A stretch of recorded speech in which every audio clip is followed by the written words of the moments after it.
And Satish ಕಡಬಮ್ಸ್ ಅಂತ ಬಂದಾಗ ಎಲ್ಲೇ ಹೋದ್ರೂ ಕೂಡ ಅವರ ಜೊತೆಲಿ ಆ ಒಂದು ಪೆಟ್ ಇರ್ತಾ ಇತ್ತು, ಆ ಒಂದು ಡಾಗ್ ಇರ್ತಾ ಇತ್ತು.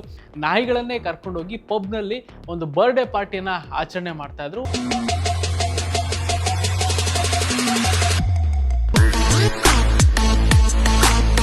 ದರ್ಶನ್, ಚಾಲೆಂಜಿಂಗ್ ಸ್ಟಾರ್ ದರ್ಶನ್ ಅವರ ಸಿನಿಮಾದಲ್ಲಿ ಇವರು ಒಂದು ಪಾತ್ರವನ್ನ ಕೂಡ ಮಾಡಿದ್ರು.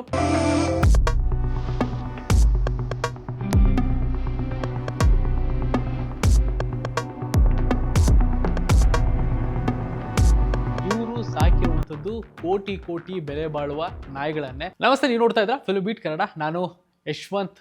Big boss season 12 next contestant ಯಾರು ಅಂತ ಅಂದ್ರೆ celebrity dog breeder Satish Cadabams ಅವರು.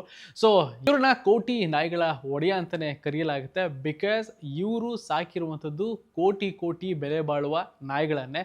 ಆ್ಯಂಡ್ ಇತ್ತೀಚೆಗೆ ಸಿಕ್ಕಾಪಟ್ಟೆ ಫೇಮಸ್ ಆಗಿದ್ದು ಏನು ಅಂತಂದ್ರೆ ಹೈದರ್ ಅನ್ನೋ ಒಂದು ನಾಯಿ.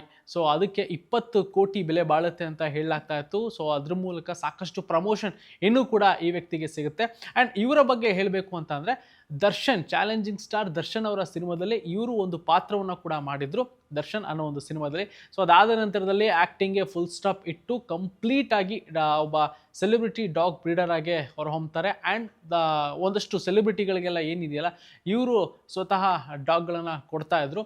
ಅದಾದಮೇಲೆ ಕೆಲವೊಂದು ಬರ್ತ್ಡೇ ಪಾರ್ಟಿಗಳನ್ನ ಈಗ ನಾವು ನಮ್ಮ ರಿಲೇಟಿವ್ಸ್ದು ಈ ಥರ ಮನುಷ್ಯಗಳು ಬರ್ತ್ಡೇ ಪಾರ್ಟಿನ ಪಬ್ಬಲ್ಲಿ ಮಾಡೋದು ನಾವು ಗಮನಿಸಿದ್ವಿ. ಆದರೆ ಇವರು ನಾಯಿಗಳನ್ನೇ ಕರ್ಕೊಂಡೋಗಿ ಪಬ್ನಲ್ಲಿ ಒಂದು ಬರ್ಡೇ ಪಾರ್ಟಿನ ಆಚರಣೆ ಮಾಡ್ತಾ ಇದ್ರು. ಸೊ ಆ ರೀತಿಯಲ್ಲಿ ಒಂದಷ್ಟು ಫೇಮಸ್ ಆದಂಥ ವ್ಯಕ್ತಿ ಸತೀಶ್ ಕಡಬಮ್ಸ್ ಅವರು. ಸೊ ಈಗ ಇವರು ಬಿಗ್ ಬಾಸ್ ಮನೆಗೆ ಕಾಲಿಡ್ತಾ ಇದ್ದಾರೆ.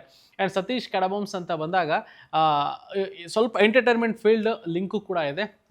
ಹಾಗಾಗಿ ಯಾವ ರೀತಿಯಾಗಿ ಮನೇಲಿ ಆಟ ಆಡ್ಬೋದು, ಯಾವ ರೀತಿಯಾಗಿ ಸ್ಟ್ರಾಟಜಿ ಮಾಡ್ಬೋದು, ಯಾವ ರೀತಿಯಾಗಿ ಟಾಸ್ಕ್ಗಳನ್ನು ಕಂಪ್ಲೀಟ್ ಮಾಡ್ಬೋದು ಅನ್ನೋ ಒಂದು ಕ್ಯೂರಿಯಸ್ ನನಗೆ ಇದೆ. ಸೊ ಹಾಗಾಗಿ ಎಲ್ಲೇ ಹೋದರೂ ಕೂಡ ಅವರ ಜೊತೆಲಿ ಆ ಒಂದು ಪೆಟ್ ಇರ್ತಾ ಇತ್ತು, ಆ ಒಂದು ಡಾಗ್ ಇರ್ತಾ ಇತ್ತು. ಬಟ್ ಈಗ ಮನೆ ಒಳಗಡೆ ಹೋಗಬೇಕಾದ್ರೆ ಒಬ್ಬರೇ ಹೋಗಬೇಕಾಗತ್ತೆ. ಆ್ಯಂಡ್ ಆ ಒಂದು ನಾಯಿ ಪ್ರೀತಿ ಅದೇನಿದೆಯಲ್ಲ ಅದನ್ನು ಬಿಟ್ಟು ಈಗ ಹೊಸ ಒಂದಷ್ಟು ಜನಗಳ ಜೊತೆ ಅವರು ಹೊಂದ್ಕೋಬೇಕಾಗತ್ತೆ. ಆ ಒಂದು ದೊಡ್ಡ ಮನೆಯಲ್ಲಿ ಇವರು ಯಾವ ರೀತಿಯಾಗಿ ಹೊಂದ್ಕೊಳ್ತಾರೆ ಅನ್ನೋ ಒಂದು ಪ್ರಶ್ನೆ ಕೂಡ ಇದೆ.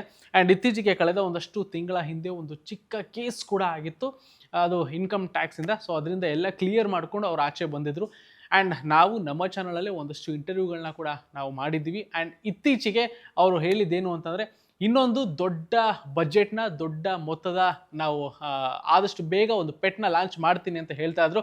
ಬಟ್ ಈಗ ಬಿಗ್ ಬಾಸ್ನಲ್ಲಿ ಅವರು ಈಗ ಲಾಂಚ್ ಆಗ್ತಾ ಇರುವಂಥದ್ದು. ಹಾಗಾಗಿ ಕಂಟೆಸ್ಟೆಂಟ್ ಆಗಿ ಬಿಗ್ ಬಾಸ್ ಮನೆ ಒಳಗಡೆ ಹೇಗಿರ್ತಾರೆ, ಎಷ್ಟು ದಿನ ಇರ್ತಾರೆ, ಎಷ್ಟರ ಮಟ್ಟಿಗೆ ಫೈಟ್ ಮಾಡ್ತಾರೆ, ಎಷ್ಟು ವಾರಗಳ ಕಾಲ ಉಳ್ಕೋತಾರೆ ಅನ್ನೋದು ಒಂದು ದೊಡ್ಡ ಪ್ರಶ್ನೆಯಾಗಿ ಕಾಡ್ತಾ ಇದೆ. ಹಾಗಾಗಿ ನೋಡೋಣ ಎಷ್ಟರ ಮಟ್ಟಿಗೆ celebrity dog breeder Satish Cadabams ಅವರು ಬಿಗ್ ಬಾಸ್ ಮನೆ ಒಳಗಡೆ ಇರ್ತಾರೆ ಅಂತ. ಈಗ ತಾನೇ ಎಂಟ್ರಿನ ಪಡ್ಕೊಂಡಿದ್ದಾರೆ, ಮನೆ ಒಳಗಡೆ ಎಂಟ್ರಿ ಕೊಟ್ಟಾಗಿದೆ. ಅಷ್ಟು ಜನಗಳ ಮಧ್ಯೆ ಎಷ್ಟು ದಿನಗಳ ಕಾಲ ಇರ್ತಾರೆ ಅನ್ನೋದೇ ಇಲ್ಲಿ ದೊಡ್ಡ ಪ್ರಶ್ನೆ. ಇನ್ನು ಒಂದಷ್ಟು ಅಪ್ಡೇಟ್ಸ್ಗಳನ್ನ ಫಿಲ್ಮ್ ಬೀಟಲ್ಲಿ ಕೊಡ್ತಾನೆ ಹೋಗ್ತೀವಿ, ಮಿಸ್ ಮಾಡದೆ ನೋಡ್ತಾ ಹೋಗಿ.